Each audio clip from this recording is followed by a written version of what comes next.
Hey everybody, I hope you're doing well. Sorry I haven't been doing a whole lot here lately. I've had regular commissions to do like animal portraits and that kind of thing, and then I've gotten a chest cold or flu or something that I've got going on and haven't felt that wonderful. But this is supposed to be someone's Christmas gift and I need a resin. So we're going to work on this today.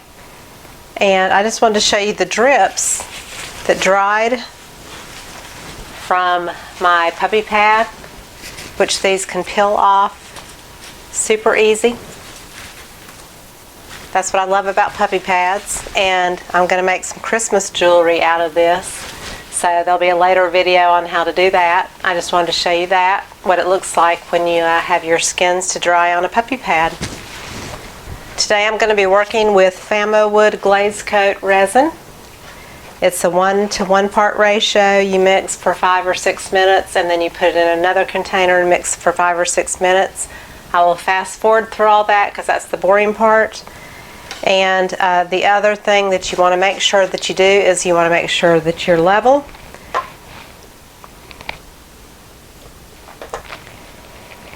Which is always a good thing. And you want to make sure any silicone or OGX or anything that's a residue that's in your paint pour is cleaned off. And one trick that I heard and learned from Jill Jackson, her YouTube channel is Sister Earthification, is mineral water. She said that that works beautifully to clean off any residue. So that's what I'm going to use here. I'm just going to take some of this bubbly mineral water and totally go over this whole piece really well. And I used OGX on this, and typically there's just 1 drop in each color, if that much. And I don't usually have a problem with woolly residue. So there's not as much residue as there would be, say, on leftover from silicone. So this will have a time to dry while I'm mixing my resin, because that'll take about 12 minutes or so. It'll be nice and dry by then. So I'm just cleaning it off. This is in lieu of cleaning with Dawn dish liquid. So we shall see how this does. This is a 12-inch round MDF. I had my husband drill a hole in the center. I've got frog tape on the back. That was to keep off my fingerprints and the drips that happen from the resin. They're really hard and nasty to kind of get cleaned off at the end of your resin pour.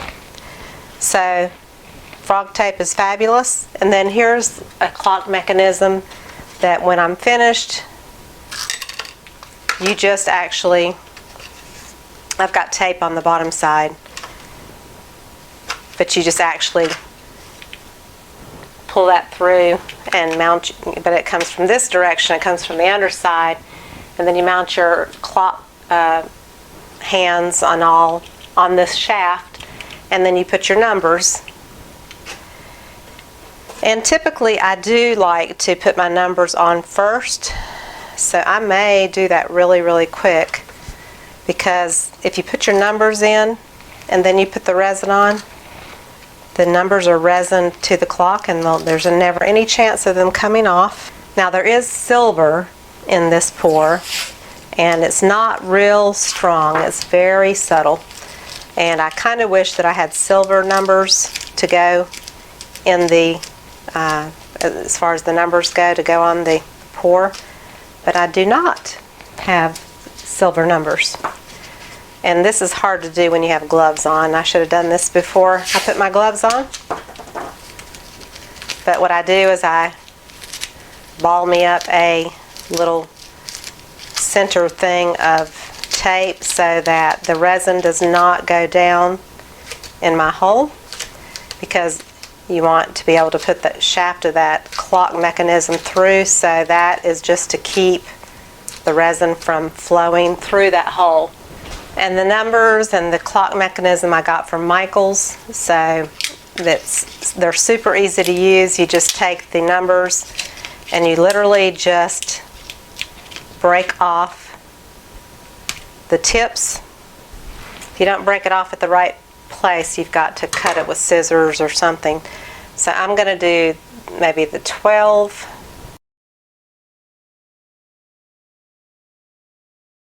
I did demo another resin.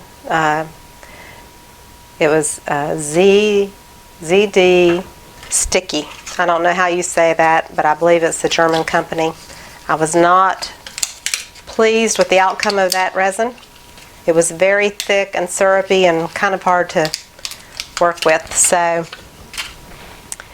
I'm going back to FAMOWOOD for now.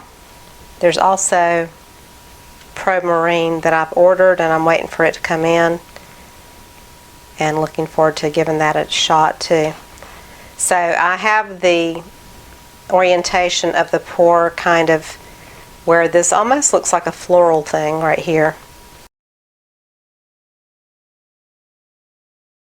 So what I do is I get the numbers adhered, but I'm not pushing them down. They do have a sticky side to them, and I want to measure, and of course I can't find my measuring stick, so what I'll do is I'll just take a stir stick and mark. And that way I know that everything is spaced about the same distance from the edge.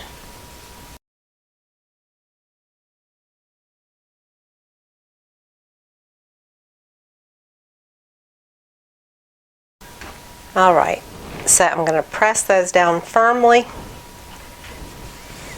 Let this finish any drying, but it's already dry, but just to be sure.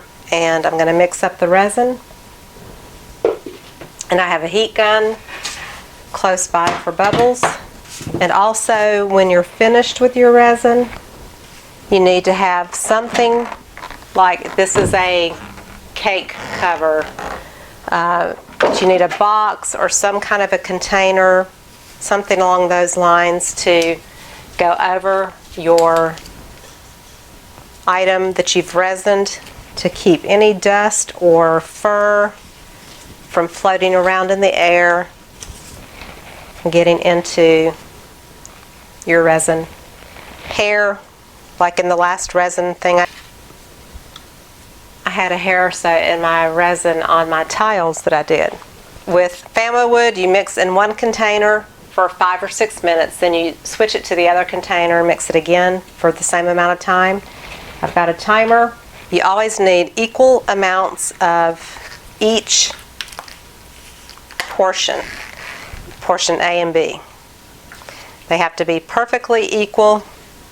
If they're not equal, then you will most likely have issues with the way that your resin dries and that kind of thing. So I want a pretty good amount of each one. So I'm going to take this cup.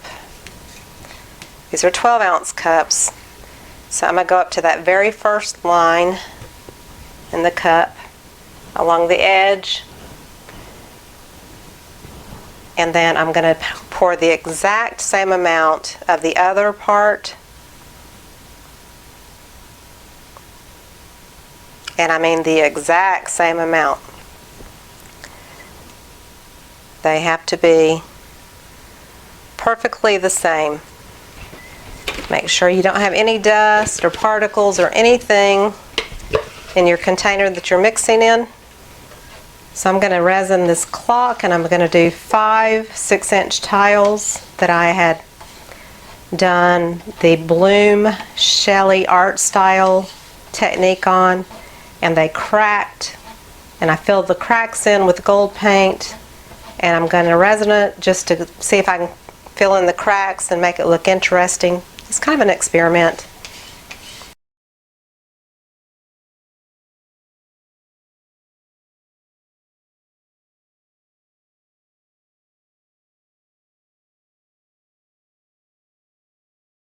I'm going to do 2 more cups.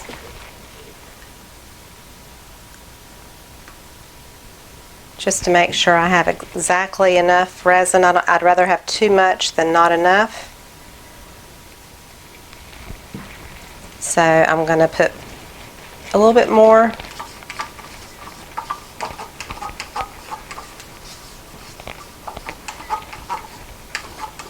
The last resin I used, it did not do this, but typically the FAMOWOOD will heat up as it's being mixed.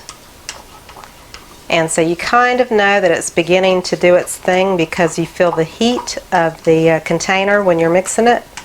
It's not like burning hot to the touch, but it warms up, and that's a good sign that it's working and starting that chemical reaction. So I'm going to use my stir stick here. So again, that was part A and B. FAMOWOOD Glaze Coat High Gloss Craft Resin.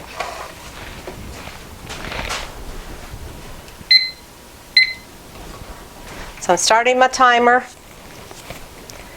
Also, if you have long hair, I suggest getting your hair out of the way so you don't drop hair into your project. That's always a good thing not to do. As you're stirring, I like to scrape around the sides and off the stick.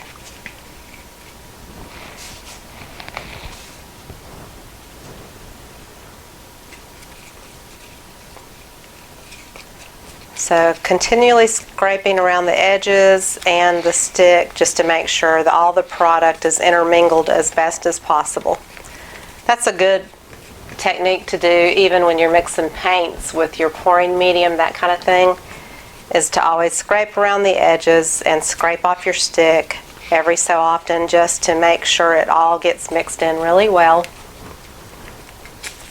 So I'm going to stop talking and fast forward through the rest of the mixing.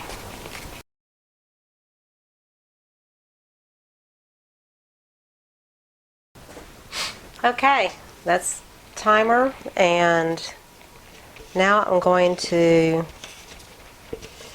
switch to the other container.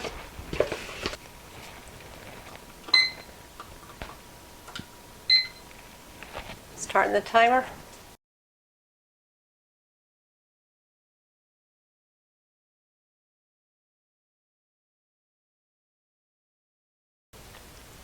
Okay, so it's ready to pour. And I was looking at the box, and it says it's good up to 120 degrees. So for coasters where you might have really hot things on it, you may want to try a different resin for that purpose. So it's only good up to 120 degrees. So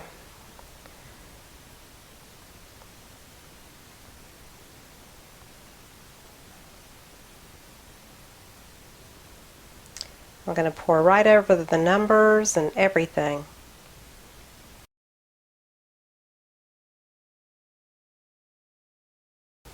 Alright, so that looks pretty good. I'm going to go around the bottom and sides just to kind of get rid of any extra drips that I can, because it will continue to self-level and kind of move. And I do see a little speck of something, so just be looking for any specks that might not be bubbles, or if it's a hair or dust, whatever. So I'm going to bring this up to you, and then I'm going to move it over to the table to dry and be covered. And it's still dripping, so before I move it to the other table, I'm going to go around again one more time just to get any excess strips off before I move it.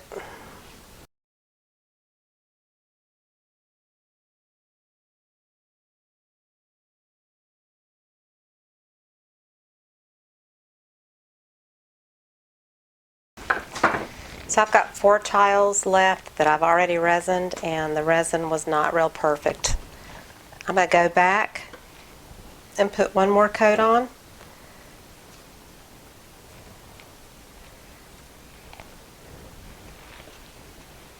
Just because I have extra resin left.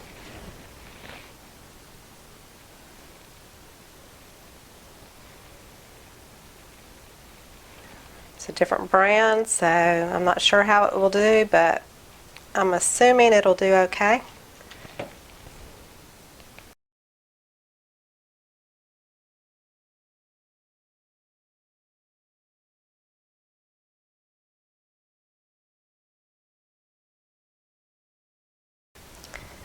Okay, I'm done, and I have a little resin here. I would love to use it on something, but I don't have anything to use it on. So I hope you enjoyed it, and if you did, please give me a thumbs up and subscribe to my channel. Check out all the links below the video where it says show more on the computer or the down arrow on your mobile device. There's Amazon and Patreon and PayPal if you want to make a donation. It's always appreciated. And there is the Thinkific platform where I have my online classes teaching how to paint with acrylics traditionally if you want to learn how to paint. They're $35 classes and you have lifetime access to it. You can paint in the comfort of your home and have friends and family over and have a little paint party at your house. Just watching my video and learning how to paint. So check it all out. There's also the Art 2020 calendars that are still available. I ordered some extra ones in my bulk order. They're in, and I have some extra. If you are interested, just let me know. And I will see you in the next video. Alright, bye-bye. Okay, so we're back. The resin is dried and cured for 24 hours, and I'm ready to show you the results and show you what I do next. So here is the clock. It's very lovely. The resin will intensify the colors just, ever so slightly, kind of almost back to where they were when they were wet. But it really does take any piece of fluid art to the next level. No doubts in my mind whatsoever, even though it's harder to use than varnish. So this is completed. I took the frog tape off the back, and it pretty much has a nice, clean, smooth edge. I can leave this the way it is, or I typically paint the backs of my clocks and Lazy Susans black just to kind of make it disappear. So you can do that or not, but your clock mechanism is going to go through the hole here, and I may have to carve out some more resin because it did kind of leak through where my frog tape was a little bit, so I may have to work on that a bit. And in the clock kit, you get the portion that holds the battery in it. You have this little section here which has the hands of the clock, and just a little note here that each brass piece has a clear strip of plastic that peels off. You can see that. It protects that brass finish. Same way on this one.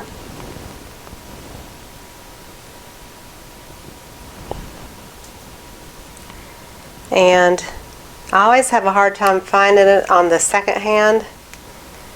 So I'm not sure if they put it on the second hand or if I've just never had any luck removing it. But I don't think they put it on the second hand because it's so thin. I don't know. With this mechanism, you'll have these pieces here, you'll have the hexagonal little washer. You'll have you'll have these flat little washers, this nut kind of shape, these rubber washers here. Yeah, this is called a hex nut. And then these are brass washers. So those will come with the mechanism. And it will give you a diagram on the back. I've got some paint on the back of this, but down at the bottom it'll give you a little picture of how to assemble each piece. But what it's showing is that is a symbol of this clock that you've got here that you've painted on.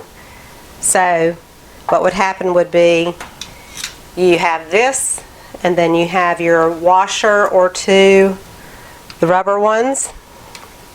And this shaft is actually a little bit long for this clock, because this one is the 3/4 inch and this MDF is only a 1/2 inch. So it's actually a little too deep. So I put the mechanism through, and the one thing that you absolutely must make sure of is that where the hanging part is totally aligned with the 12 on your clock.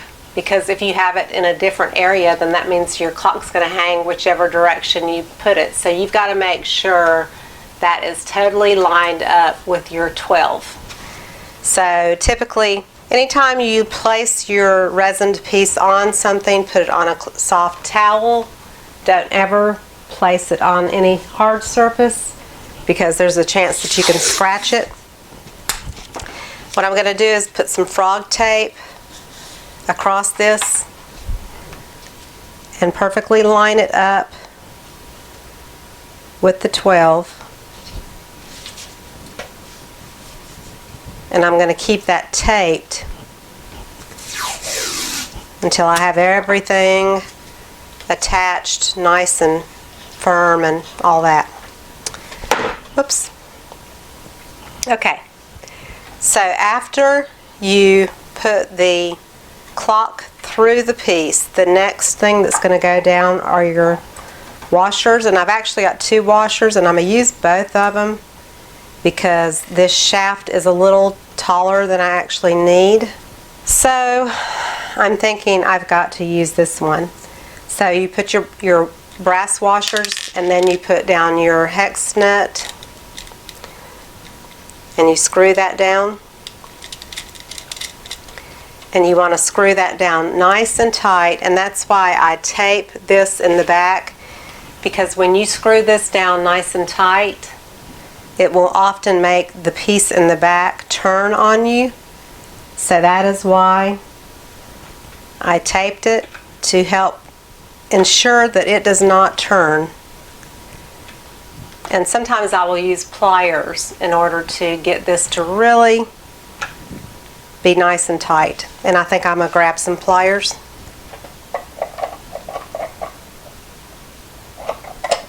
You could also use like a wrench or whatever, but this just helps tighten up what you can't tighten with your own hands or fingers.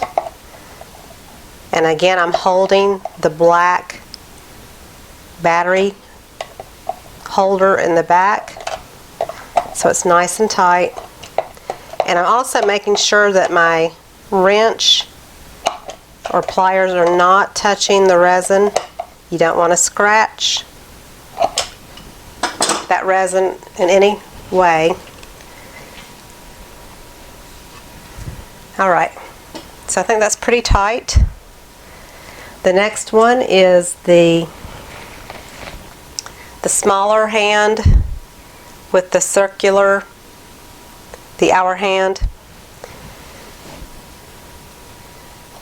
This just goes down over the shaft,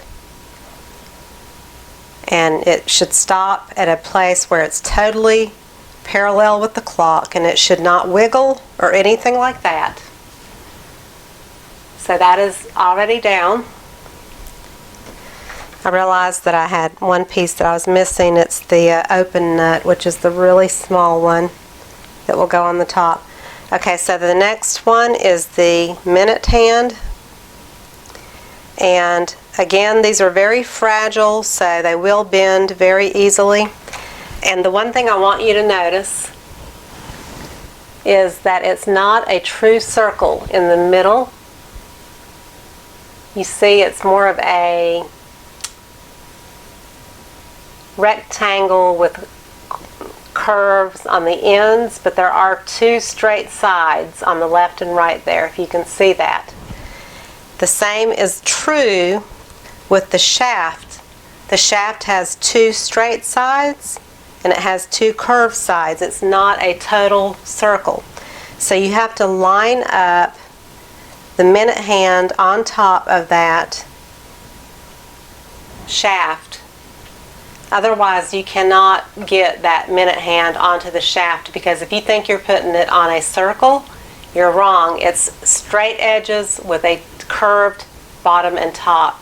And the shaft is that way, and the opening on this minute hand is that way. Then you put your little tiny open nut, which is the little small piece. You put it on top.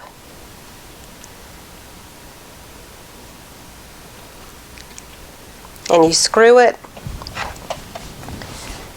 and you got to make sure it's totally on straight. Make sure you don't screw it on crooked, which is easy to do. So you screw it down nice and snug, and then the second hand has a little post on it, and that goes down into that, and you just press it down till it kind of snaps in place, and your hands are installed. And that's where you can take your minute hand, and if you see that your hands are not totally parallel with each other, you can adjust it by bending it slightly, because if you've touched it and bent it at all, then they will hit each other. So you've got to make sure they're totally parallel with each other. And I think I've got this too tight, so let me undo that just a bit. Yeah, you don't want the little nut that goes on last, you don't want to screw it on super tight, otherwise the hand will not turn. And then you just set the time to whatever time it should be. And I'm just turning it to show you, and then you can put your second hand back on. And if I ship this, I do not put the battery in, otherwise the hands will move during the shipment. And usually what I'll do is I'll put something to protect the resin, like parchment paper or something like that on the surface. I'll put some bubble wrap or something slightly around the hands, and I'll usually put like a plastic cover that maybe sticks up an inch or so to encase the hands, so that the hands are not pressed on by any chance. And I'll stick bubble wrap around it to really make sure that nothing happens to the hands during shipment. That's very key to making sure that your piece gets safely to its owner. So there it is. It's I typically don't put all 12 numbers. I like to do the 12, 3, 6, and 9. Some people don't put numbers. I like to put those 4 on there. Even though they're gold, it doesn't show up that much since I use silver, which I'm really glad about, because I can't get the hands at Michael's in silver. They only come in the brass finish.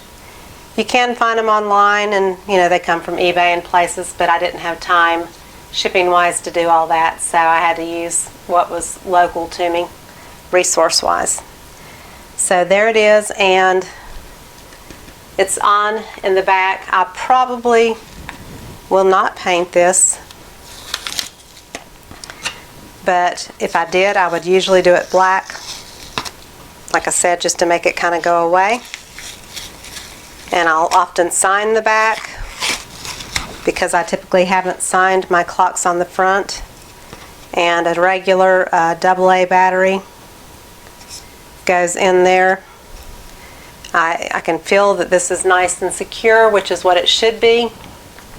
You don't want it to do any turning or twisting. I actually can feel a little movement, so I may readjust, take the hands off and readjust the nut a little tighter above the washers just to make sure it doesn't go doing any more movement than necessary, because you don't want this shifting on you. So there it is. So that was an MDF piece that I found, and typically I get my 1-inch thick wooden clocks from Michaels. And Karen from Waterfall Acrylics showed the other day a beautiful, beautiful clock that she had done, and she mentioned that she got hers at Target. So I went online, and they are cheaper, and they come with their own set of clockworks. So the package will look something like this. It's a 9-inch. It's 3/4 inch deep, but it is